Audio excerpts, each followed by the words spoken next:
What is up, my good friends? It is your old pal Closet Gamer back again for some more Age of Engineering. This is episode 42 of our playthrough series. That's right, we're doing really well.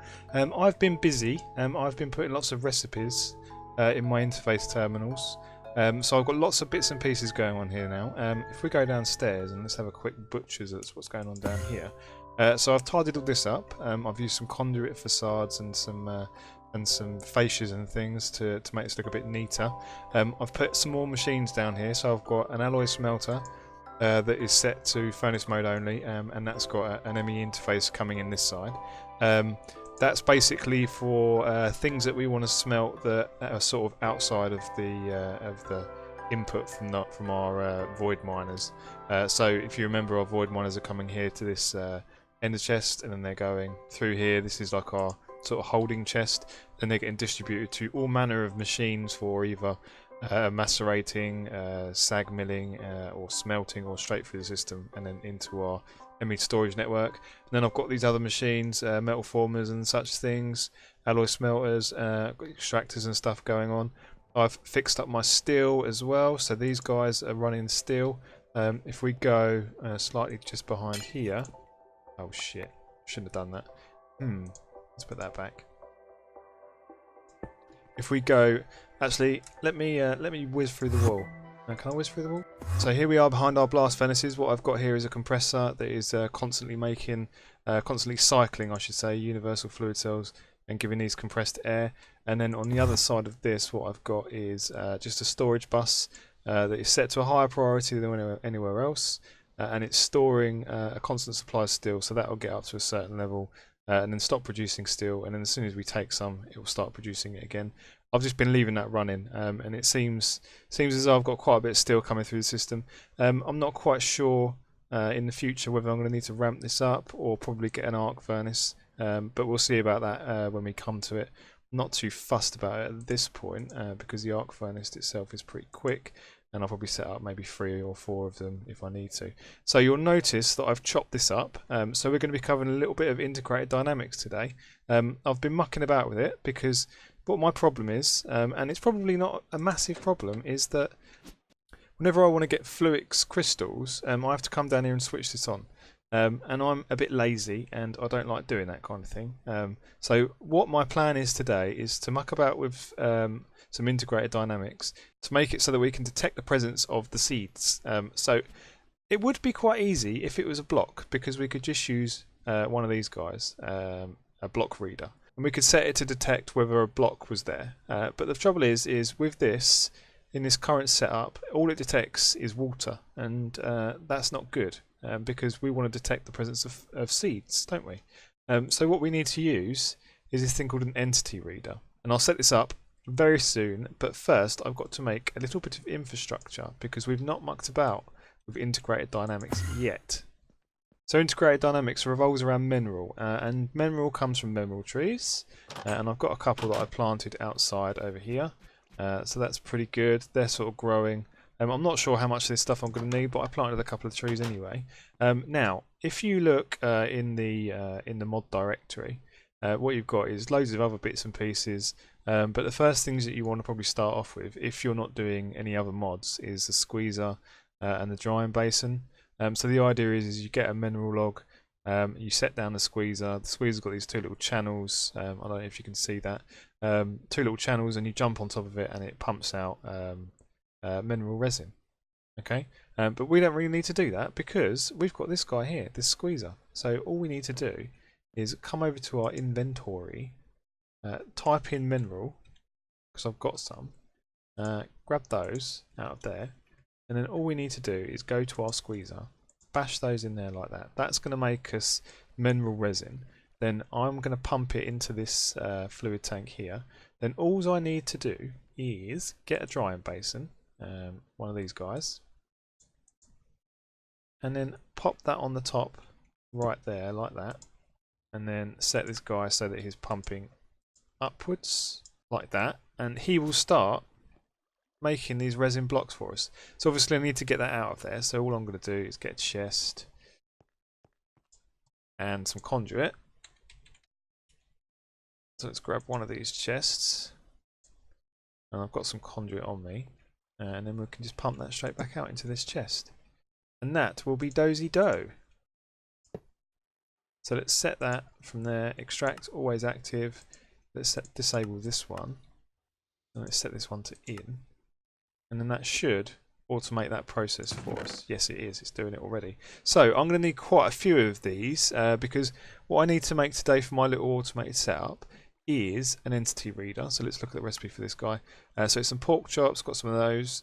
Some input variable transformers. So which is some crystallized mineral chunks. And you get those from the blocks of mineral that I've already got, that I'm getting right now actually. Sticky piston, some variable cards, they're not too bad either, they're just more crystallized mineral chunks and some paper. So that's the entity reader. I need a redstone writer as well, so that's just some blocks of redstone and another one of these guys, so we're going to need 2 of those, so that's not too bad either. I'm also going to need this, a variable store, which not too bad as well. I'm going to need an energy battery, not too bad. So none of this stuff is really too bad. It just relies on these crystallized mineral chunks, which is why I've got a couple of trees outside. So that will give us a nice steady supply if I set up, I don't know, an Ender IO farmer or something like that to automate the production of that wood. And I think that's all we need. Oh, and we also need this thing, a portable logic programmer. Now the portable logic programmer is made by just getting a normal logic programmer, which is a chest and crystallized mineral. And then putting it in a crafting grid, and it gives you a portable version of that. I haven't made the book. I've made the book in a test world, and it's quite good. It's got a really good tutorial in it actually, and I followed that and figured out how to do this. So the tutorial is pretty good. I'm not sure if we're going to need a wrench either. I didn't need it when I tested this earlier. It seemed to work out pretty fine. So let's wait and see how long these guys are going to be. In fact, 14. Let's see how far we can go with those in making all these bits and pieces. So let's see about this guy first. This. So we're going to need some of these at least. We're going to need. Actually, I need to get these mineral chunks, these mineral crystals first. So let's grab. I don't know, that many of those. That should be enough for us for the moment. So let's grab. Well, 24 for one recipe, you get 24. I'm definitely going to not need that many. But who knows, we might be doing some more integrated dynamics later on in the series, maybe. So, entity reader, this. We need a sticky piston, so we might even have, yeah, got a sticky piston for that. So that should be us good to go. Nice. So that should be us ready to go with this guy, at least. Entity reader, nice. And then redstone writer. Can we get that now? What was this one? Output variable transformer. I thought I just made some of those. Did I not make some of those? Oh, what's this? Input and output. Okay, no problem. Right, redstone writer. And then we also need a variable store. So one of those guys. I'm just going to put them all down the bottom for the moment. A variable store. Logic programmer. Yes, we're going to need one of those. And I haven't got a crafting table, would you believe? Crikey. So that should be that one, and then let's turn it into a portable version. Perfect. Let's put those up there for the moment. Okay, let's bung these back in to the ME system and this one as well. Right, now what else do I need? Oh, I need one of these batteries. And these energy batteries, 100,000 RF, 400,000 RF, and then 1,600,000 RF. The recipe seems to be the same, but I don't know if, yeah, the capacity. I don't know if something's bugged with these recipes, but they all seem to be the same. And this is the only one that I can make, the one that goes up to 100,000 RF. So there you go. I don't know what to make of that. I think that is probably all I need actually, apart from just getting some cable. So I wonder how many of these I'm going to need. Maybe 12 maybe is going to be enough. Let's get some more of these crystals and let's make some more of those cables, because I think I'm probably going to need more than that. So 21, maybe that should be enough. Hopefully that should be enough anyway. Right, so how's this doing? I bet I've got tons of this stuff now. Yeah, 24. Let's grab those out of there. Let's put those in here like so. Now, did I want to cover anything else? So I've set up these recipes. Actually, I've set up my circuit production as well. Actually, that's looking pretty neat. I was trying to figure out how to do this kind of, you've caught me in between figuring this out, so I'm trying to figure out how best to automate these carpenters. If you know a good way to do that, then please let me know. But at the moment, what I've been doing is I've turned all of my circuits so that they're no longer going into the draw system. They're going into the actual ME network. And it appears that the circuits are stacking. I was a bit concerned that they were going to take up all of our space on our ME network because they don't stack particularly well, but it seems to be okay. I mean, in terms of space, let's have a look. In terms of space, how are we doing? Yes, we're doing okay. I thought they were going to take up all of our types, you know, one per one, but they're not. And they seem to be okay. They seem to not be causing too many problems. So this guy, it's not much of an issue because it's on all the time. I think it only drains just a little bit. But it bugs me, and it bugged me that I couldn't automate it. So I tried to figure it out, and I persevered, and I managed to do it to some extent, anyway. The best scenario for this would be to have 6 of these on there, but I'm going to opt for a little bit of reduced time for a little bit of increased power efficiency. So what this is going to do, we're going to use this entity reader, and it's going to watch the block that's directly below it, and you'll see exactly what I mean in a sec. So entity reader. Let's jump up on one of these so I can actually see this thing. Right, we want to get it so it's there. Nice. Now that won't talk to us until we've got some power on it. So I'm going to run this cable down the side of here. And the rendering's a little bit weird. It doesn't quite update itself, you know, straight away. But that's fine. It's not a big problem. Right, energy battery is going to go there. Let's run some energy conduit to it.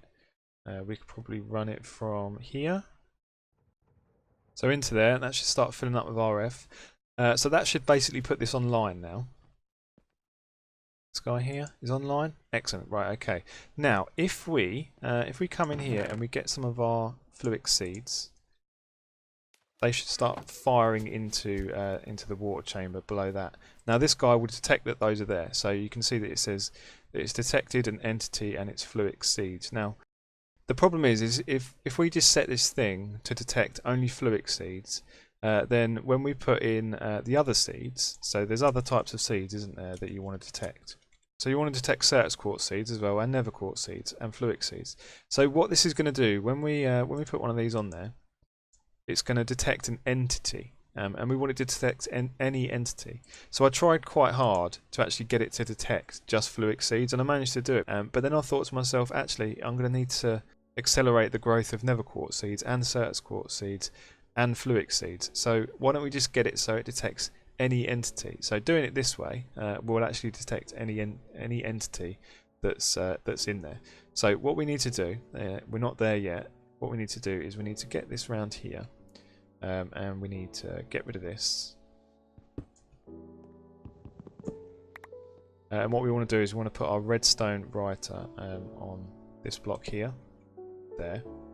And what we want to do now is to get some more cable. It's not the best. There it goes. So now we need to grab our variable store because we're going to put some variables on here as well. And I apologise if I'm not explaining this particularly well. It's a really hard mod to get your head around. The only thing that I can recommend is you have a little play with it, read the guide, read the tutorial, and it's actually really powerful once you get used to it. So let me try and explain this, and it's quite difficult. So please forgive me if I completely fuck it up. Right, let's go up here a little bit, and I'll try and explain what's going on. Right, so we program this variable card to recognize an entity, and this variable card, if you look, it is linked to this ID. So you see in this entity reader it's got an ID of 11. Okay, so within our network, and this is our network, it's a very small network, but it's a network nonetheless, this ID is linked to this tooltip. So it's saying part ID 11, and it's looking for an entity at there. So when it detects it, it will fulfill this variable. Okay. So if we now go into our logic programmer, and you just right click on there, you get all of these functions, and this is where it gets a little bit sort of confusing. But all we want to do is we want to go to isItem. So we've picked this one from the list, and all we have to do is we have to get this variable card and put it in there, like that, and then we can program this one. So what this is saying is it an item, yes or no? That's all it's saying. And it outputs into a Boolean output type. So that's either a yes or a no. So the thing with the redstone writers is they can't handle anything other than an integer or a Boolean. And a Boolean is a yes or a no, or a true or false. And an integer is a number, so it can be, you know, between 1 and 14, or any number actually. But it will give that will be the strength of the redstone signal that comes out of it. So what we're going to do is we're going to take this variable card, which is now Boolean. So it's saying yes, there is an entity there, or no, there isn't an entity there, and it's going to sit there. Now you can see in the tooltip that's come up, it says variable with ID 6 could not be found. So that's because this is not there. Variable ID 6. You see within the tooltip, it's got a variable ID 6. So what this is saying is, this entity reader with ID 11, I'm going to look at it and I'm going to tell you whether an entity is there or not. So that's the variable for there. And what this one is saying in here is, I'm going to listen to this variable and I'm going to listen to whether it's got an entity there or not. And if it has, I'm going to output a redstone signal. If we go to our variable store here and we put that card in there, then that will work. And you see already that's outputting a redstone signal, and it switched this guy on. So now if we jump back up here, we can see that our seeds in there are cooking, and then as soon as they're cooked, which will be in a few seconds because it's quite fast, they should disappear back into our system, and then everything should switch back off. So you see they just disappeared out of there and everything is switched back off. So that works beautifully. So the problem that you might have is it sometimes detects a specific entity. So you know, you might think that it's working and then it stops working all of a sudden. Because what it's doing, it's detecting those seeds at that moment in time. Right, now let's see about crafting some more of these guys. Okay, so let's see if this all works. Now it's all switched off downstairs, so when we go back downstairs now, it should start switching on. There you go, see, look, it's all switched back on.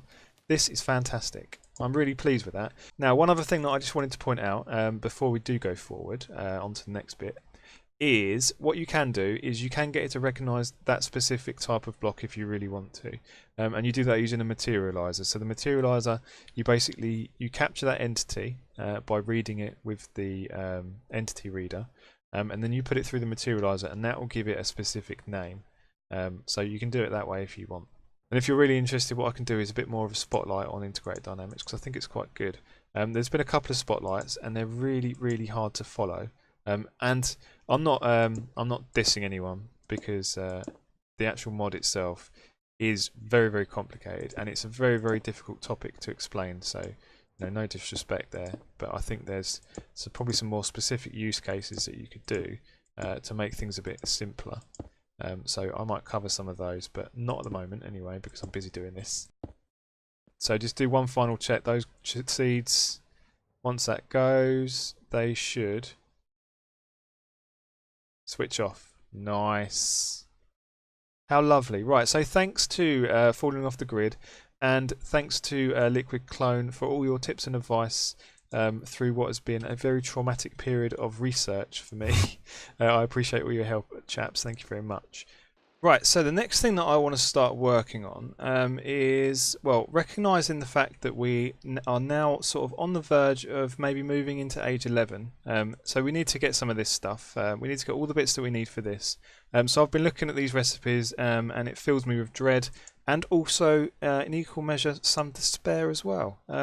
So looking at this stuff, chrome dust and things like that, we're going to need lots of bits and pieces to make chrome dust.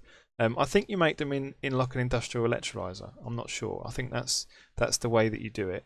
And you can get chrome dust from ruby dust, crushing 9 of those guys, and you get some aluminium dust and then some compressed air as well. Or you can use, help me out here, falling off the grid please, uvarovite, yes, and you get silicon cells, compressed air cells, chrome dust, and calcium cells as well. Okay, industrial electrolyzer. So maybe that's the way we need to go with this. But anyway, I've got quite a few rubies. in my inventory. I think I've got like about 500, which might not be enough, might not be anywhere near enough. But also, Uvarovite is made using yellow garnet dust. Now I've got bugger all yellow garnet, and you can get more yellow garnet by sort of having a special lens on your void miner, because it comes from sphalerite ore. So we can do that. So what I want to do today is get my void miners up to tier 3, because then that's going to get us lots more ore. So that should be pretty good. If we look at the recipes, let me load up these recipes real quick. So I've loaded up the recipes, and then if we have a quick look at the old environmental tech guide, and we look at the void ore miner, so we're going to need 56 structure blocks, tier 3 or above, ouch, 52 machine bases, 8 modifier core or any upgraded version, 4 laser cores, and then a clear lens. So the modifier cores, what I'm thinking is to go for 4 speed and then 4 accuracy, or maybe 6 accuracy, I'm not sure. Let me know what you think about the modifier slots, because I'm a bit lost on that one. But if we look at these tier 3 guys, shit in hell, shit the bed, look at this, end diamonds. Yes, we can make all this stuff. That's not too bad. We can make all this stuff. I've got tons of obsidian, by the way. Our resource miner has been collecting loads and loads of obsidian. And also, I figured out what the cause of my lag was. So I went out to my tree over here, and I looked at it, and there was like a bazillion diamonds like everywhere. They were all over the place, and it was like severely lagging out. And then I went back and I put them all in my ME network. So if we look at this now, look. So that is a shit ton of diamonds, which is good actually, because we're going to need loads of those to make all of these electric diamonds. And electric diamonds, if you remember, they're made from fire diamonds, which are made from blaze rods in the old atomic calculator. Now, if we go over to, where are we? Our blaze farm. Now, I left my blaze farm running all night. And look at this, 384 blaze rods. So that's pretty epic. Quite a lot of those now. Pretty cool.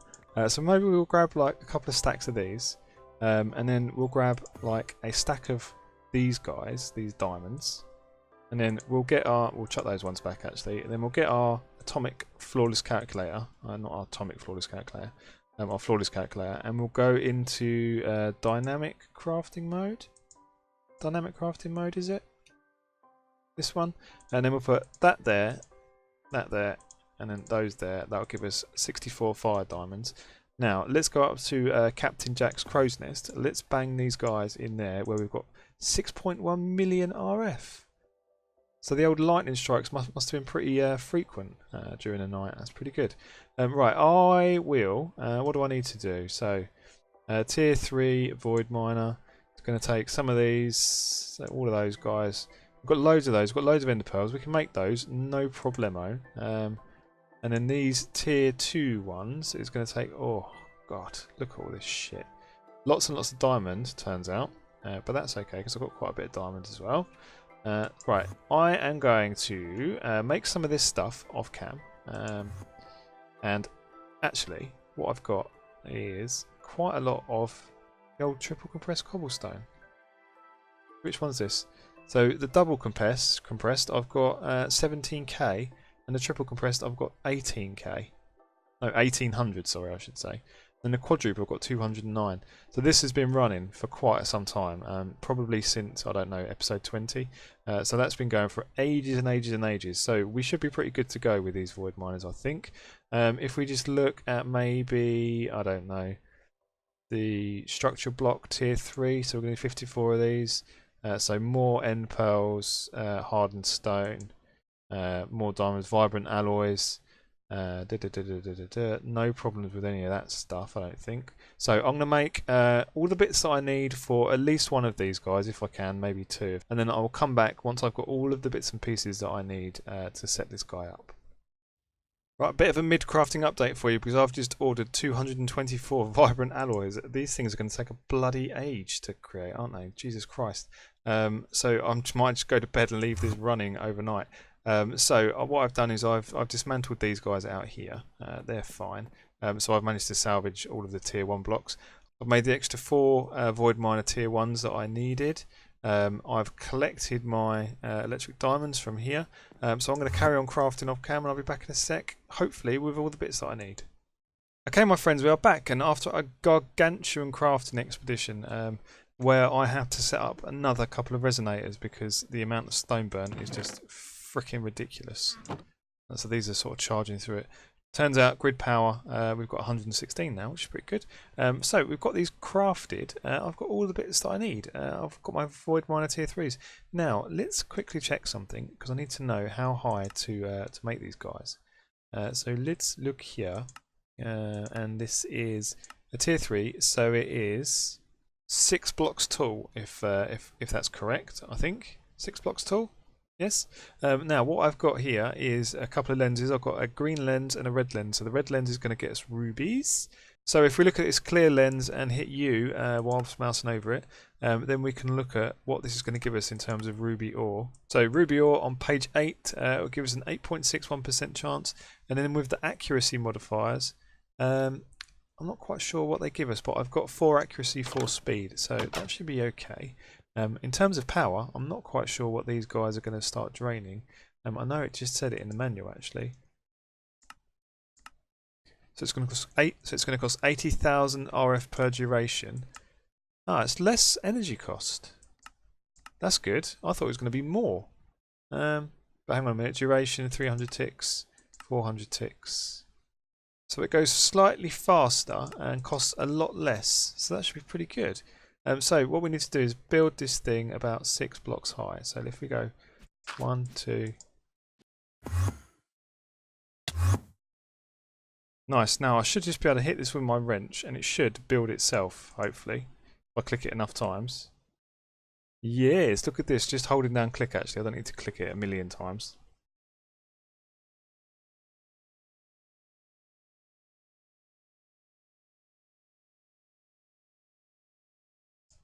Nice, it's complete.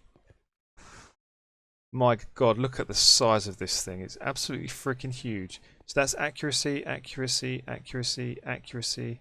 Oh, it's used all accuracy modifiers. Well, I don't want that. I'll just get rid of one of these. Let's get rid of one of these. That one. Let's get rid of this one. Let's get rid of this one. And let's get rid of this one. Let's replace those with speed ones, like so. Nice. Okay. Now, wow, it's pretty much right on the side of this platform. Wow, that's pretty close, isn't it? I think I need to extend my platforms ever so slightly as well.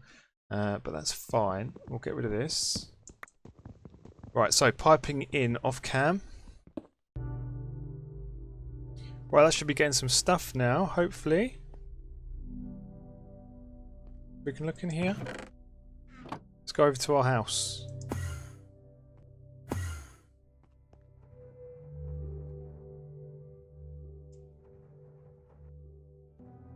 Nice, there is tons of stuff coming in here now. Right, let's get this last one set up. And then we can wrap up the episode. So let me just whiz up here and then do the old assembler. Here we go, holding down right mouse button. Yep, right mouse button. Multi-block assembly complete. Perfect. Right, now let's put... hang on a minute. Have I got enough? I've got many more of these? Yes. So let's pipe this bad boy in as well. So it's going to go like along here like that. And then one more. And then let's get the old item conduits on here as well. And let's go extract, always active. Let's pipe these along. There we go, all done. Right, that should be getting power and that should be getting items now. Very exciting stuff. Is it getting power? It's getting the power. Nice. Now, if we go... Is this working? Gonna do something? Yes, that's working. Look at that. Oh, when I look at it, it stops working. That's really weird. Must be some kind of graphic glitch or something. Look at this one, look. Yeah, doesn't like being looked at. Strange. Right, let's look at our basement now. Hopefully, these should all be firing up non-stop now. Firing up non-stop? Pretty much. Not so much. I was hoping it's going to be faster than that. Maybe I need to get another one. Can I do with crafting another one though? I don't know if I can. I don't know if I can be doing with crafting another one of those. That was a nightmare doing that. It is getting quite a lot of stuff though, pretty damn fast. Loads and loads of rubies coming in. Excellent. Right, okay, that should put us in pretty good stead. I mean, look at our rubies. We're getting loads coming in now. Lovely, lovely, lovely. Excellent. Right, okay. So, I hope you enjoyed this episode, my friends. If you have, please share it with a friend. Please leave a like. You know what to do. I really appreciate your comments. I really appreciate your input on all my episodes. It's been really good so far. Hope to keep it going all the way through to the end of the series. So, I will see you guys next time.